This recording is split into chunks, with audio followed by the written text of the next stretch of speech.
Assalamualaikum warahmatullahi wabarakatuh. Welcome back to my channel. Masih bareng aku Winda. Nah, di video aku kali ini aku bakalan membahas persyaratan pendaftaran calon peserta didik baru khusus untuk SD, terutama di Kota Pekanbaru. Ayo Bapak Ibu yang pengen mendaftarin anaknya di tahun ajaran 2021-2022 ini, cari tahu dulu apa saja tata cara untuk pendaftarannya nanti. Simak video aku berikut ini ya. Jadi Bapak Ibu, untuk persyaratannya, yang pertama itu kelas 1 SD berusia 7 sampai dengan 12 tahun atau paling rendah 6 tahun pada tanggal 1 Juli 2021. Yang kedua, sekolah wajib menerima peserta didik yang berusia 7 tahun sampai dengan usia 12 tahun. Nah, ini ada pengecualian ya. Untuk syarat usia yang paling rendah itu adalah 5 tahun 6 bulan pada tanggal 1 Juli tahun berjalan yang diperuntukkan bagi calon peserta didik yang memiliki potensi kecerdasan atau bakat istimewa dan dia siap secara psikis, dan itu dibuktikan dengan surat rekomendasi dari psikolog profesional atau dewan guru sekolah. Nah, Bapak Ibu, apakah anaknya sudah memenuhi batas usia minimum untuk didaftarkan di sekolah SD nanti? Dicek ya, usia anaknya berapa sekarang. Nah, untuk alur PPDB-nya nanti, ini akan dibuka pada tanggal 5 sampai 10 Juli 2021 dengan tata cara yang pertama datang ke sekolah terdekat. Nah, ini nanti orang tua membawa calon peserta didiknya ya, membawa anaknya yang akan didaftarkan ke SD dengan mengikuti protokol kesehatan yang berlaku.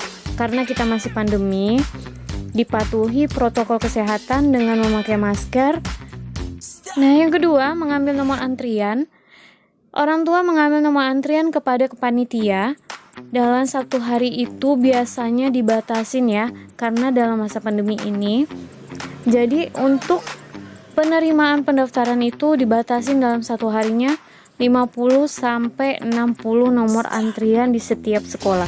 Jadi semakin cepat datangnya, semakin berkesempatan hari itu selesai ya untuk pendaftaran.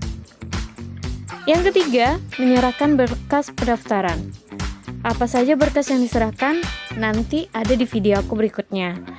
Nah, di sini membawa berkas pendaftaran sesuai dengan syarat tiap masuk jalur, dan itu diserahkan kepada panitianya nanti. Yang keempat, mengukur jarak rumah ke sekolah. Ini untuk yang khusus jalur zonasi akan ada aplikasi Google Map. Jadi itu untuk mengukur jarak antara sekolah dengan jarak ke rumah itu berapa. Nah, kalau sudah didaftarkan, jangan lupa yang kelima, memantau hasil PPDB. Jadi, nanti orang tua setelah mendaftarkan anaknya, dipantau setiap harinya akan ada perubahan data sesuai dengan tingkat usia anak. Jadi dilihat apakah anaknya masuk ke dalam ranking ataukah tidak. Kalau tidak, bisa memilih sekolah lain. Nah, ini nanti akan ditempelkan di sekolah biasanya pengumumannya itu ya. Yang keenam, pengumuman hasil dan daftar ulang. Hasilnya akan diumumkan pada tanggal 12 Juli. Setelah hasil diumumkan, calon peserta didik harus melakukan daftar ulang ke sekolah yang terpilih pada tanggal 13 sampai 15 Juli 2021 ya Bapak Ibu. Nah, untuk jalurnya itu tersedia 4 jalur. Yang pertama adalah jalur zonasi dan paling banyak diambil karena mengukur jarak dari rumah.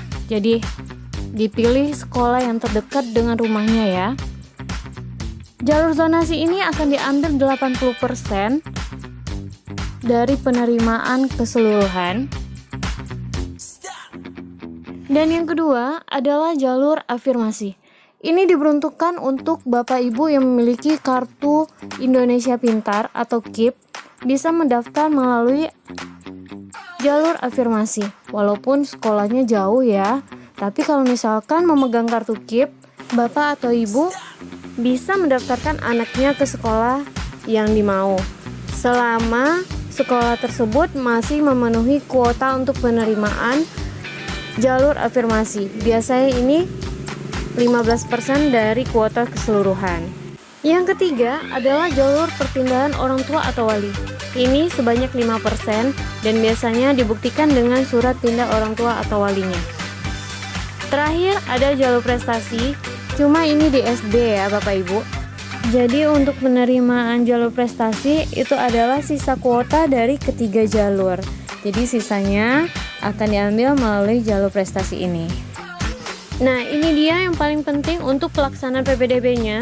Jadwal penerimaan peserta didik baru tingkat SD negeri adalah pendaftarannya dibuka dari tanggal 5 sampai tanggal 10 Juli 2021 dan biasanya waktunya dari jam 8 pagi sampai jam 12 siang.